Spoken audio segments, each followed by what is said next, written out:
好，按。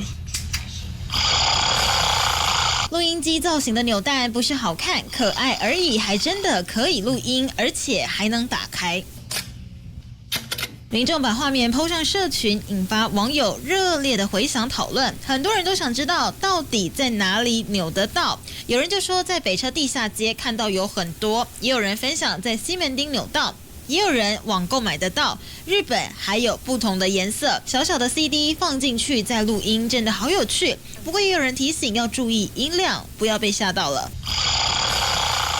东森新闻综合报道。